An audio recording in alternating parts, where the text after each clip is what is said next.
Hello friend, how are you? कैसे हो आप लोग? आज के डिटरमिनेंट के 4th लेक्चर में आप लोग का स्वागत है। सी हमने लास्ट लेक्चर में प्रॉपर्टी नंबर 5 देखी थी। Property number 5 is basically splitting of one determinant into two determinants. ठीक है, मतलब कि आप एक डिटरमिनेंट को दो डिफरेंट डिटरमिनेंट में स्प्लिट कर सकते हो, है ना। तो ये जो स्प्लिटिंग वाली प्रोसेस है ये कैसे होती है, ये हमने लास्ट लेक्चर में लास्ट प्रॉपर्टी देखी थी। चलिए वहीं से इसे हम यहाँ पे कंटिन्यू कर रहे हैं। See there is a determinant having a first row a1 plus b1, a2 plus b2, a3 plus b3 and c1 c2 c3 which is second row. Okay, what is third row? d1 d2 d3. So this determinant can be splitted into two different determinants which are a1 a2 a3 first row, c1 c2 c3 second and third row d1 d2 d3 they remain same. तो जो second row और third row है ना वो same रहेगी, लेकिन जो first row है आप उसको दो डिटरमिनेंट में फर्स्ट रो को आप स्प्लिट कर सकते हो, है ना। So a1 a2 a3 is first row, c1 c2 c3 second, d1 d2 d3 third. Similarly जो सेकंड डिटरमिनेंट मिलेगा वो क्या मिलेगा? तो देखिए जो दूसरा एलिमेंट है b1 b2 b3 वो हमने यहाँ पे फर्स्ट रो में लिखा हुआ है and second and third row यहाँ भी वही आएगी c1 c2 c3 d1 d2 d3। So it means जो सेकंड एंड थर्ड रो है वो हमें सेम रखनी है, खाली हम फर्स्ट रो को स्प्लिट करेंगे। ठीक है, एनसीईआरटी में तो इसके आपके प्रॉब्लम्स मिलेंगे ही, लेकिन अभी हम इसको अगर जो कोई सिंपल प्रॉब्लम इसके लिए सोचें तो देखो मेरे दिमाग में एक ऐसा कुछ क्वेश्चन है। देखिए लेट्स से कि मैं एक डिटरमिनेंट यहां पर ले रहा हूं जो कुछ ऐसा है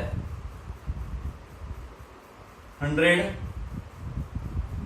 200 300, ठीक है, 25 75 125 150 50 100 200। देखिए वैसे तो ये डिटरमिनेंट न्यूमेरिक वैल्यूज है, तो आप ये कहोगे कि सर इसको तो हम बेटर है कि एक्सपांड कर दें। यस, आप एक्सपांड कर ही सकते हो, कोई प्रॉब्लम नहीं है इसमें। लेकिन अगर जो मैं इसको एक्सपांड करूंगा तो न्यूमेरिक वैल्यू है तो वो थोड़ा सा कॉम्प्लिकेटेड होगा, है ना, मल्टीप्लीकेशन देन सब्ट्रैक्शन। तो उससे बेहतर इसमें एक आइडिया हमने ये लगाया कि क्यों ना मैं यहाँ पे जो पहली रो है उसको दो एलिमेंट में स्प्लिट करूं। ठीक है, कौन से दो एलिमेंट? तो जो फर्स्ट रो है उसको मैं यहां पे लिख सकता हूं, 100 को मैं लिखूंगा 25 प्लस 75, ठीक है। 200 को मैं लिखूंगा 150 प्लस 50 और 300 को मैं लिखूंगा 100 प्लस 200, ठीक है, ओके। एंड बाकी की जो दो रोज हैं 25 150 100 और इस तरफ 75 50 200।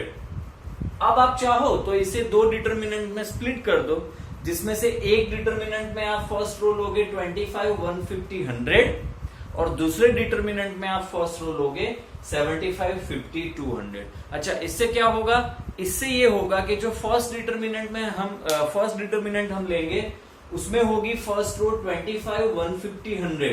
इन that case first and second row are same, so the value of determinant is 0। ठीक है, सिमिलरली जो सेकंड डिटरमिनेंट हमें मिलेगा स्प्लिट होके वो मिलेगा फर्स्ट रो उसकी 75 50 200। In that case first and third row are same, so the value of determinant is 0. See, एक एग्जाम्पल है कि आप कैसे इसे स्प्लिट कर सकते हो। आप इस पर्टिकुलर क्वेश्चन में और भी दिमाग लगा के आंसर 0 ला सकते हो, है ना, वो हम आगे सीखेंगे ही, बट ये एक आइडिया है। सो आपके दिमाग में इसको सेव कर लो।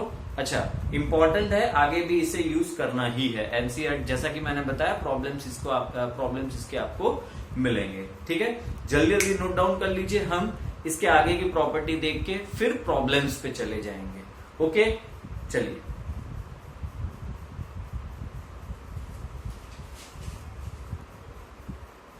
हाँ, सो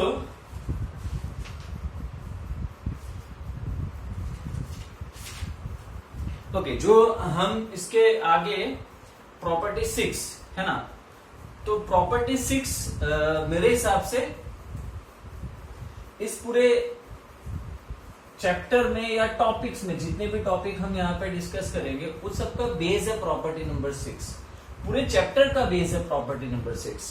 मतलब थ्रू प्रॉपर्टी 6 आप एवरी प्रॉब्लम सॉल्व करोगे ही करोगे। या तो फिर हम यूं कहेंगे कि हर प्रॉब्लम में कम से कम इस प्रॉपर्टी का यूज एक बार तो होगा ही होगा, है ना। एटलीस्ट 99% प्रॉब्लम में ये होगा, तो खाली 1% ही बचा। कोई बात नहीं। देखो प्रॉपर्टी क्या कहती है ये। सो ये प्रॉपर्टी हमें स्टेटमेंट कुछ इस तरीके से यहां पे मिलेगा। In any determinant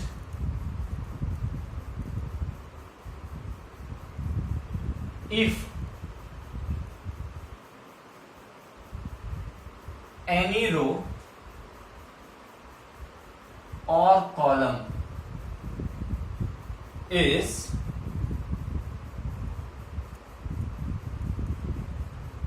multiplied by k and then added into another row or column, then value of determinant remains same।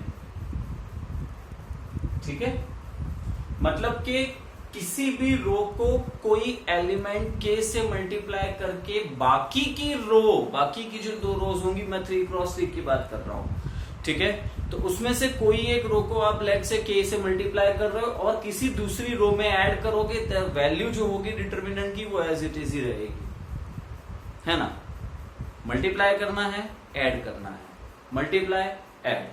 Same column में भी हम यही कह सकते हैं कि कोई एक कॉलम को किसी एक न्यूमेरिक किसी एक कांस्टेंट या वेरिएबल से भी कभी मल्टीप्लाई होता है, क्वेश्चन पे डिपेंड करता है। सो किसी एक कॉलम को आप के से मल्टीप्लाई करके दूसरे कॉलम में ऐड करोगे तो वैल्यू सेम रहेगी, है ना।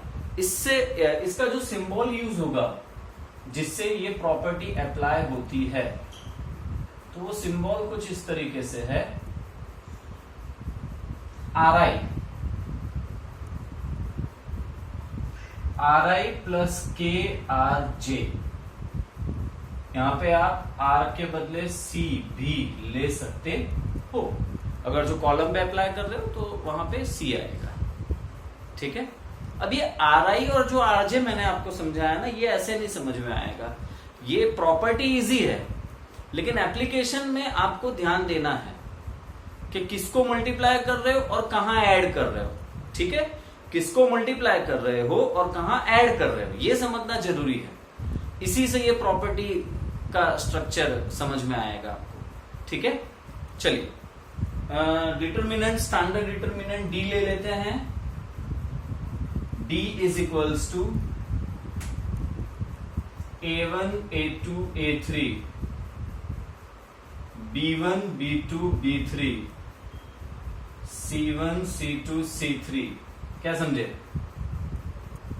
ठीक है। अप्लाई। अब ध्यान से समझिएगा, देखो मैं सेकंड रो को के से मल्टीप्लाई कर रहा हूं और फर्स्ट रो में ऐड कर रहा हूं। जो मैंने कहा रिपीट कर रहा हूं, सेकंड रो को के से मल्टीप्लाई करके फर्स्ट रो में ऐड कर रहे हैं, ठीक है। तो चलिए, कौन सी रो में ऐड कर रहे हैं, फर्स्ट रो में। तो जिसमें ऐड करेंगे वो एरो के लेफ्ट साइड आएगा। एरो दिख रहा है आपको, एरो के लेफ्ट साइड। तो फर्स्ट रो में ऐड कर रहे हैं, ठीक है, फर्स्ट रो में ऐड कर रहे हैं इसलिए R1 लिखा। इंप्लाइज ऐड फर्स्ट रो में कर रहे हैं इसीलिए R1 प्लस क्या ऐड कर रहे हैं, तो सेकंड रो दिख रही है आपको, सेकंड रो को K से मल्टीप्लाई करके फर्स्ट रो में ऐड कर रहे हैं। तो एप्लीकेशन कुछ इस तरीके से बनेगा, R1 implies R1 plus KR2। ठीक है, समझ में आ रहा है? सी मैं यहां से स्टार्ट कर रहा हूं समझाने का। सेकंड रो दिख रही है R2, उसे K से मल्टीप्लाई करो और फर्स्ट रो में ऐड करो, ठीक है, और आप फर्स्ट रो में ऐड कर रहे हो इसीलिए लेफ्ट साइड पे फर्स्ट रो आएगा। बस ये है एप्लीकेशन, ये है सिंबल। तो जब भी आपको ये एप्लीकेशन करनी है आप ये सिंबल यूज करोगे।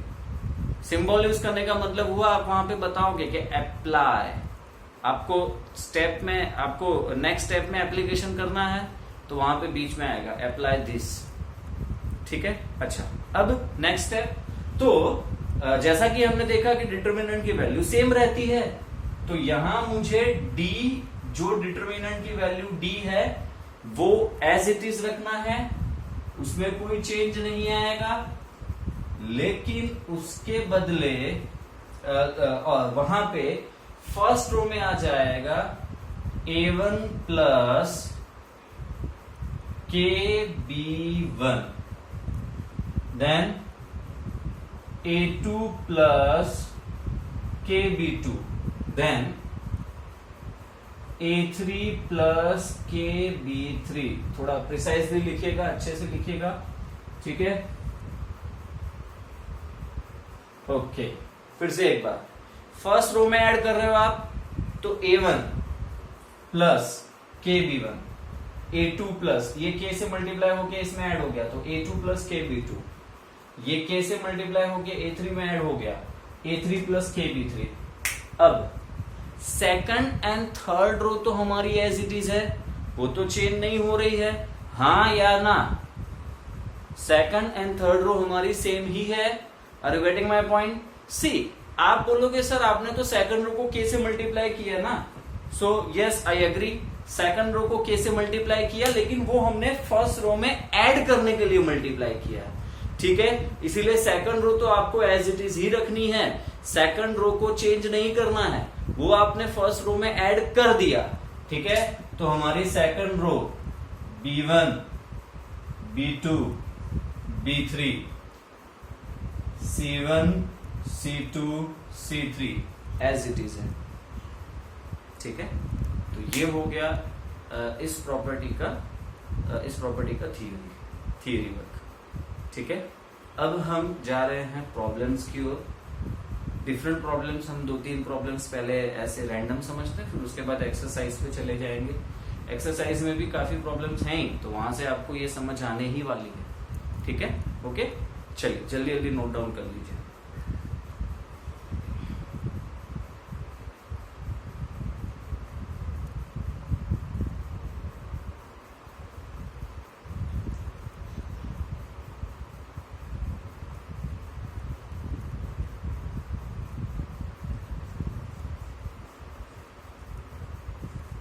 हाँ जी, सो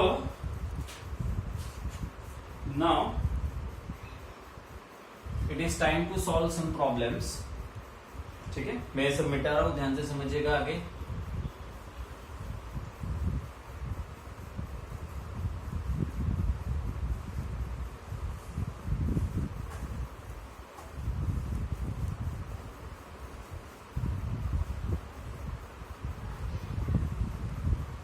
Okay, so क्वेश्चन ये है,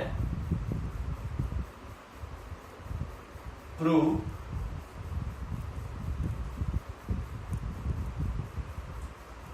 सी फर्स्ट रो हमें दी, फर्स्ट कॉलम हमें दी हुई है 1 1 1, सेकंड कॉलम हमें दी हुई है A B C, यहाँ पे दिया हुआ है B प्लस C, यहाँ दिया हुआ है C प्लस A, यहाँ दिया हुआ है a प्लस बी, और आपको प्रूव करना है कि इस डिटर्मिनेंट की वैल्यू 0 है।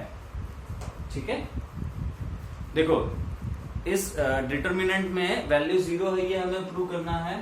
सो LHS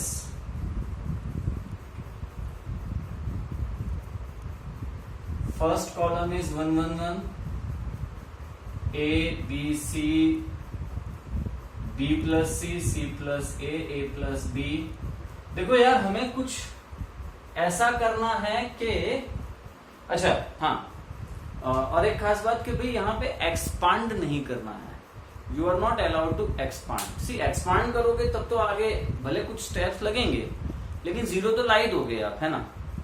लेकिन एक्सपांशन पे नहीं जाना है विदाउट एक्सपांडिंग। तो उसके लिए हम कुछ ऐसा सोचें कि देखो मुझे अगर तो 0 लाना है, डिटर्मिनेंट का आंसर अगर जो 0 लाना है, तो मेरा एक बहुत ही बेसिक स्टेप ये होगा कि कोई दो कॉलम या कोई दो रो मैं सेम ले आऊं। Are you getting my point?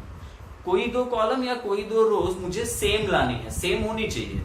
अगर जो ऐसा होता है तो मुझे वहां पे तुरंत आंसर 0 मिल जाएगा। तो देखो मैं क्या कर रहा हूं, यहाँ पे सेकंड कॉलम आपको दिख रही है, और फिर थर्ड कॉलम देखो, यहाँ A है, यहाँ पे B और C है, यहाँ B है, यहाँ C और A है, यहाँ C है, यहाँ A और B है। तो मैं एप्लीकेशन कर रहा हूं थर्ड कॉलम पे। देखो ये कॉलम का क्वेश्चन हमने पहले लिया है, हम एप्लीकेशन कॉलम पे कर रहे हैं, और वो भी कौन सी, थर्ड कॉलम पे। और क्या एप्लीकेशन कर रहे हैं? So apply on third column C3। क्या एप्लीकेशन कर रहे हैं? एप्लीकेशन ये कर रहे हैं हम कि सेकंड कॉलम को 1 से मल्टीप्लाई करके थर्ड में ऐड कर रहे हैं हम। सो C3 प्लस 1 इंटू C2, ठीक है, 1 इंटू C2। आप अगर जो 1 नहीं भी लिखते हो तो इसका मतलब ये सेम ही रहेगा। सो डोंट वरी, 1 नहीं लिखोगे तो चलेगा, it will directly written as C3 plus C2। Are you getting my point? ठीक है, चलिए आगे बढ़ते हैं। तो फर्स्ट कॉलम हमारी एज इट इज है, उसको हमें छेड़ना नहीं है।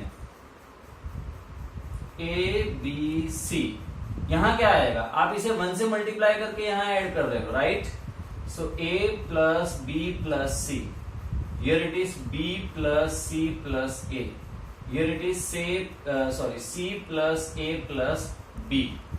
नाउ ऑब्जर्व दैट कि जो थर्ड कॉलम दिख रहा है आपको, थर्ड कॉलम में A plus B plus C आप देख सकते हो, हाँ या ना। थर्ड कॉलम में A plus B plus C आपको दिख रहा है, ठीक है। तो ये जो A plus B plus C है, ये आपको तीनों एलिमेंट्स में सेम दिख रहा है। C B plus C plus A लिखूं या A plus B plus C एक ही हुआ। सिमिलरली यहाँ भी आपको A plus B plus C ही मिल रहा है ना। तो मैं क्या करूंगा कि अब यहाँ पे मैं प्रॉपर्टी यूज करूंगा, ठीक है। कौन सी? वो कॉमन निकालने वाली प्रॉपर्टी जो हमने लास्ट लेक्चर में देखी थी, ठीक है। आप कॉमन निकाल सकते हो, ओके। किसी भी रो या किसी भी कॉलम में से अगर जो कोई फैक्टर तीनों एलिमेंट में सेम है, तो आप उसे कॉमन बड़े प्रेम से निकाल लो। तो यहाँ पे A plus B plus C third column में मुझे सेम एलिमेंट मिल रहा है, तो मैं क्या करूंगा, taking common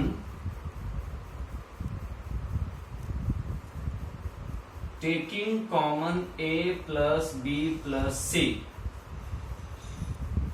from C3। Third column में से A plus B plus C common निकाल रहे हो आप, तो क्या मिलेगा मुझे, A plus B plus C third column में से कॉमन निकालने पर मुझे मिल रहा है, फर्स्ट कॉलम में मिल रहा है 1 1 1, then we have A B C, then we have 1 1 1। Now you can see के जो फर्स्ट एंड थर्ड कॉलम है उसकी वैल्यू सेम है, C1 is equals to C3। तो उस डिटर्मिनेंट की वैल्यू 0 होगी जहां पे कोई दो रो या कोई भी दो कॉलम सेम है। So your answer is 0। देखो हमारा पहला क्वेश्चन है, इसीलिए हम बहुत ही स्टेप बाय स्टेप जा रहे हैं, प्रिसाइजली जा रहे हैं। जैसे जैसे आप यूज्ड टू होगे वैसे वैसे हमारी स्पीड बढ़ेगी और कुछ स्टेप्स हम स्किप भी करेंगे, ठीक है, ओके। सो बस नोट डाउन कर लीजिए। एक काम करते हैं, इसी जगह में और एक क्वेश्चन भी ले लेते हैं, देखते हैं। देखो यार, अब मैं काम करता हूं, एक ऐसा सम ले रहा हूं जहां पे न्यूमेरिक्स है। So without expanding get the value of 4179। First column में दिया हुआ है 4179 29। सेकंड कॉलम में दिया हुआ है 175 एंड थर्ड कॉलम में दिया है 593। आपको यहां पे एक्सपांशन अलाउड नहीं है, गेट द वैल्यू, ठीक है, ओके। अब जब एक्सपांशन नहीं है तो बात ही छोड़ो, हम वो तो सोचेंगे ही नहीं, तो हम कुछ ऐसा सोचेंगे कि क्यों ना मैं कोई दो कॉलम या कोई दो रो सेम लाने की कोशिश करूं। देखो एक बात और क्लियर है, जब भी हमें एक्सपांशन नहीं करना है, ठीक है, हालांकि ये क्वेश्चन प्रूव दैट का है ना, चलिए मैं वो भी बता देता हूं। इसमें हमें प्रूव करना है 0। सो पॉइंट मेरा ये था कि जब क्वेश्चन आपको ऐसे दिए जाएंगे तो आप हमेशा ध्यान दो कि अगर जो कुछ सामने रिजल्ट है तब तो ठीक है, अदरवाइज अगर जो वो 0 ही है तो अपना इंटेंशन सिर्फ और सिर्फ यही होगा कि मैं 2 कॉलम या 2 रो सेम लाऊं, ठीक है। ये अपना बेसिक आइडिया है ना। तो सोचो, देखो यार कुछ सोचते हैं, कुछ ढंग का सोचते हैं। 5 8 जा 40, 41 माइनस 40 इज 1, ठीक है। 9 8 जा 72, सो 79 माइनस 72 इज 7, ठीक है। देन 8 3 जा 24, सो 29 माइनस 24 इज 5। तो समझ में आया मैं क्या कह रहा हूं आपको? देखो आप यहां पे क्या करने वाले हो, तो आप एप्लीकेशन कर रहे हो फर्स्ट कॉलम पे, और वो भी क्या,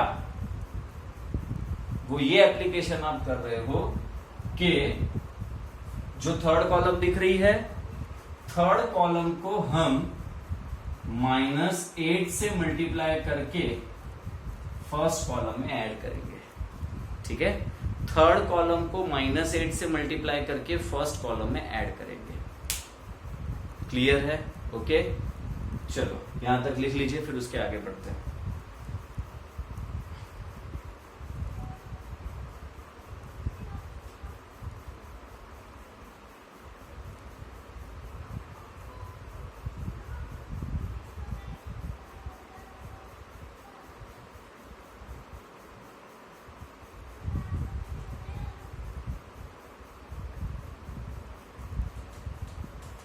okay,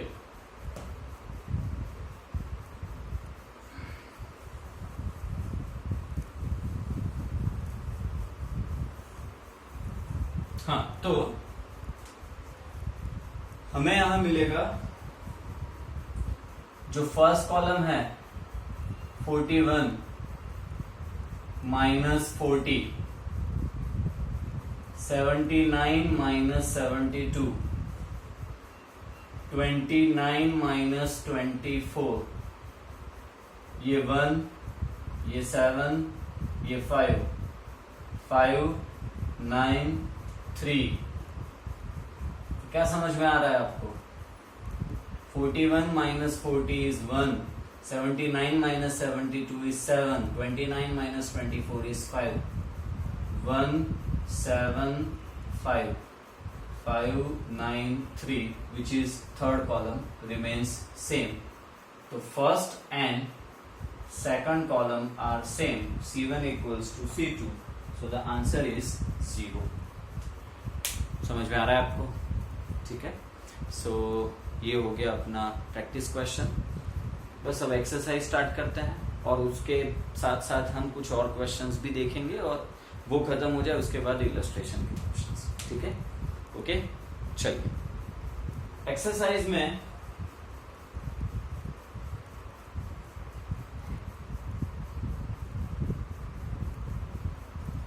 using the property of determinant,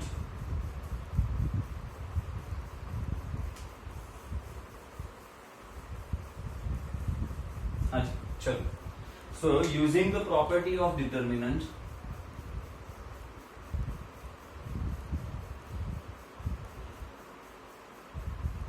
and without expanding in exercise 1 to 7. So question number 1 to 7 without expanding. आपको कहीं पे भी एक्सपांशन नहीं करना है, ठीक है। हमें इंडिटर्मिनेंट्स की वैल्यू लानी है। इनफैक्ट सभी में प्रूव करना ही है। फर्स्ट 4 क्वेश्चंस तो 0 लाने हैं। चलिए फर्स्ट क्वेश्चन की ओर आगे बढ़ते हैं। LHS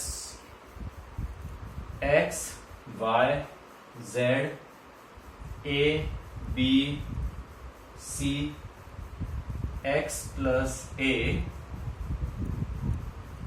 Y plus B Z plus C। देखो इस क्वेश्चन में ना आप दो प्रॉपर्टी यूज कर सकते हो, दोनों से आपको आंसर मिलेगा। आपको समझ में आ रहा है मैं क्या कह रहा हूं? इस क्वेश्चन में आप दो प्रॉपर्टी यूज कर सकते हो। कौन सी दो? एक तो आपने जो सीखी सेकंड लास्ट प्रॉपर्टी, वो कौन सी? डिटरमिनेंट को स्प्लिट करो। कौन से कॉलम से या रो से स्प्लिट करेंगे? तो आपको दिख रहा है कि आप यहाँ पे थर्ड कॉलम से स्प्लिट करोगे। थर्ड कॉलम से स्प्लिट करना चाहिए, ठीक है। तो थर्ड कॉलम से स्प्लिट करो, दो डिटरमिनेंट में बट जाएगा। दोनों डिटरमिनेंट में दो कॉलम्स आपको सेम मिलेगी। आंसर आपको दोनों डिटरमिनेंट के 0 मिल जाएंगे। तो एक हो गई ये मेथड। दूसरी मेथड है 6 प्रॉपर्टी। क्या करेंगे उसमें हम? तो हम 6 प्रॉपर्टी को अप्लाई कर रहे हैं। अप्लाई, देखो हम क्या करेंगे, फर्स्ट कॉलम को एप्लीकेशन हम थर्ड कॉलम पे कर रहे हैं, वो ध्यान देना आप लोग, ठीक है। थर्ड कॉलम में एप्लीकेशन कर रहे हैं। So apply on C3। क्या? तो फर्स्ट कॉलम को -1 से मल्टीप्लाई करके थर्ड कॉलम में ऐड कर देंगे। क्या समझे आप? फर्स्ट कॉलम को -1 से मल्टीप्लाई करके थर्ड कॉलम में ऐड कर रहे हो आप, है ना। इससे क्या होगा? इससे ये होगा कि जो हमारा फर्स्ट कॉलम है, देखो फर्स्ट एंड सेकंड को तो हमने टच भी नहीं किया, फर्स्ट कॉलम को सिर्फ मल्टीप्लीकेशन के लिए यूज किया है, तो वो दोनों कॉलम एज इट इज रहेंगी। लेकिन जो थर्ड कॉलम है वहां क्या होगा? सी x plus a minus x, y plus b minus y, z plus c minus z। अब आप देख सकते हो यार कि x, y और z यहां पर कैंसिल हो गए, है ना, थर्ड कॉलम में से। सो x, y, z, a, b, c, यहां आ जाएगा a, फिर b, फिर c। Now you can easily observe कि सेकंड एंड थर्ड कॉलम की वैल्यू सेम है, इसीलिए इसका आंसर आ जाएगा 0। तो समझ में आ रहा है जो मैं आपको अभी समझा रहा हूं यहाँ पे, ठीक है। अच्छा, किसी को शिकायत हो कि सर ने फर्स्ट कॉलम से मल्टीप्लाई की, कोई प्रॉब्लम नहीं है यार। आपको सेकंड से मल्टीप्लाई करके, सेकंड को -1 से मल्टीप्लाई करके फर्स्ट में ऐड करना है तो भी करो। तो इन that case x, y, z बचेगा, तो first and third column same रह जाएगी। Choice is yours. आंसर 0 लाना है वो कंपलसरी है, ठीक है। लेकिन यार एक बात हमेशा ध्यान देना, डिटरमिनेंट के क्वेश्चंस को जब आप सब्जेक्टिव सॉल्व करते हो तो हमेशा एप्लीकेशन प्रॉपरली क्लियरली समझ में आए वैसे लिखना है और सारे स्टेप्स लिखने हैं as far as board concern, ठीक है। सारे स्टेप्स प्रॉपर लिखने हैं। कहीं पे भी अगर जो आप एप्लीकेशन स्किप करोगे तो सामने वाले को ये नहीं समझ में आएगा कि आप एग्जैक्टली यहाँ पे कौन सी एप्लीकेशन करके ये स्टेप लाए हो, ठीक है। तो ध्यान रखिएगा। ओके, चलिए नेक्स्ट क्वेश्चन की ओर आगे बढ़ते हैं, जल्दी करिए।